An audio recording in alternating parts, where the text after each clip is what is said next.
अकबर अला आबादी ने कहा था, हम ऐसी कुल किताबें काबिल ज़ब्ती समझते हैं कि जिनको पढ़ के बच्चे बाप को खबती समझते हैं। काबिल ज़ब्ती किताबें हर दौर में शाया होती रहती हैं। परवेज़ मुशर्रफ के दौर में तो काबिल ज़ब्ती किताबों की बाकायदा फ़हरिस्त जारी की गई थी। ये काम ज़माना कदीम से चला आ रहा है। जब अंग्रेज़ यहाँ आए तो बेशक उन्होंने किताब को बहुत रिवाज दिया, मगर उनके नज़दीक भी कुछ किताबें काबिल ज़ब्ती करार पाईं। चंद दिन कबल कुछ दोस्तों के साथ फ़कीर खाना म्यूज़ियम का विज़िट करने गया। वहाँ फ़कीर सैफुद्दीन से मुलाकात हुई। बहुत सी खूबसूरत बातों के दरमियान एक बात मेरे लिए हैरान कुन भी थी। राजा रंजीत सिंह के मुतल्लक ये तो मुझे मालूम था कि वो अनपढ़ होने के बावजूद एक इल्म दोस्त शख्स था। अपने इर्द गिर्द आलिम फाजिल लोग जमा रखता था। उसके दौर में पंजाब में फ़ारसी ज़बान ही सरकारी ज़बान थी। सिखों के दबाव के बावजूद उसने गोरमुखी रस्मुल ख़त को राइज नहीं किया था। हैरत की बात यह थी कि 1849 में डॉक्टर लोगन की रिपोर्ट के मुताबिक पूरे पंजाब में शरह खानदगी 78% जबकि लाहौर में 87% थी, और ये रिपोर्ट हमारे आर्काइव्स में मौजूद है। राजा रंजीत सिंह ने ये काम कुछ ऐसे किया कि एक कायदा बनवाया जिसे कायदा नूर कहते थे। ये कायदा हर शहर हर गांव में भिजवा दिया गया और हर कायदा पढ़ने वाले को पाबंद किया गया कि वो 4 और आदमियों को ये कायदा पढ़ाए। यूं ये कायदा ज़रब खाता चला गया। कायदा पढ़ने वालों का इम्तिहान ये था कि उन्होंने राजा रंजीत सिंह को अपने हाथ से एक चिट्ठी लिखना होती थी। अंग्रेज़ों ने अगरचे यूनिवर्सिटियाँ और कॉलेज बनवाए, वो पंजाब में शरह ख़वानदगी 87 से 90% पर ले आए। बहरहाल उन्हें सदियों तक हुकूमत करने का हुनर आता था। अंग्रेज़ी ज़बान और सकाफ़त अब भी हमारे यहाँ असल हुक्मरां हैं। किताबें जलाने की रिवायत बहुत कदीम है।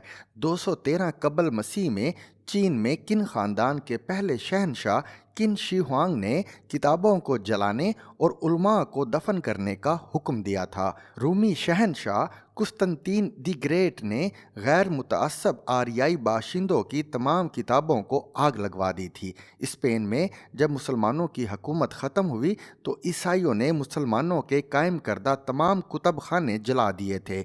सलीबी जंगों में भी मिस्र, शाम, स्पेन और दीगर इस्लामी ममालिक के कुतब खानों को जलाया गया। हलाकू खान ने जब बगदाद फतेह किया तो वहाँ के तमाम कुतब खाने दरियाए दजला में गरकाब कर दिए। तारीख यही कहती है कि सैकड़ों कुतब खाने राख कर दिए गए। कई मुसलमान बादशाहों ने भी अपने अकायद के खिलाफ लिखी गई किताबों को जलाने का हुक्म दिया। ईसाइयों ने यहूदियों के बेशुमार मखतूतात जलाए।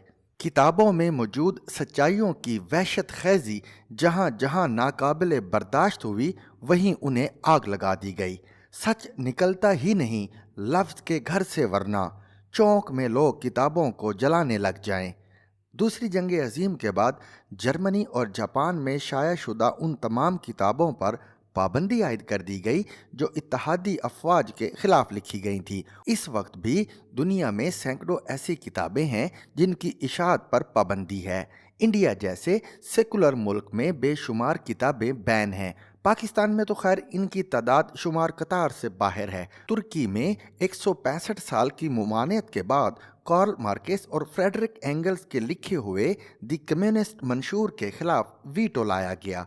1926 से 1956 तक सोवियत यूनियन में बाइबल बैन रही। जर्मनी में नाजी दौर में the call of the world पर पाबंदी रही। भारत में तारीख की कई किताबों पर पाबंदी है।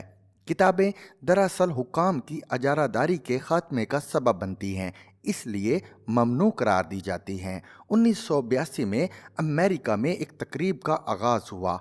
उसका नाम था मुताले की आज़ादी का जश्न। ये जश्न वहाँ इस साल सितंबर में भी हुआ। मैंने भी एक ऐसी तकरीब का एहतमाम मजलिस तरक्की अदब लाहौर के अदबी चाय खाने में किया। इसका नाम रखा ममनुआ किताबों की बहार। तवक्को है कि ये सिलसिला अब पाकिस्तान में भी जारी और सारी रहेगा। इस तकरीब में गुफ्तगू करते हुए असद रहमान ने कहा, किताब जिंदा रहती है, اسے مارنے کی کوشش کرنے والا ضرور مر جاتا ہے۔ تہذیب حافی نے کہا، حکام یہ نہیں جانتے کہ وہ جس کتاب پر پابندی عائد کر رہے ہیں لوگوں کو اسے ضرور پڑھنا ہے۔ شفیق احمد خان نے فرمایا کہ جب کتابیں جلائی جاتی ہیں تو ان میں موجود علم لوگوں کے دلوں میں سرایت کر جاتا ہے۔ راول حسین کے بقول، حرف کی طاقت سے بندوقوں والے ہر دور میں خوف زدہ رہے۔ خالد ندیم شانی نے کہا، غلط کتابوں کو حکومتیں نہیں لوگ مسترد کیا کرتے ہیں۔ ڈاکٹر سغرا صدف نے فرمایا، کتاب روشنی ہے، خوشبو ہے، اور سورج کی کرنوں کو کون نظر بند کر سکتا ہے؟ خوشبو کیسے فصیلوں میں قید ہو سکتی ہے؟ To watch and listen to more informative videos and Urdu, English columns, subscribe to our YouTube channel. Zigzag News explores literature.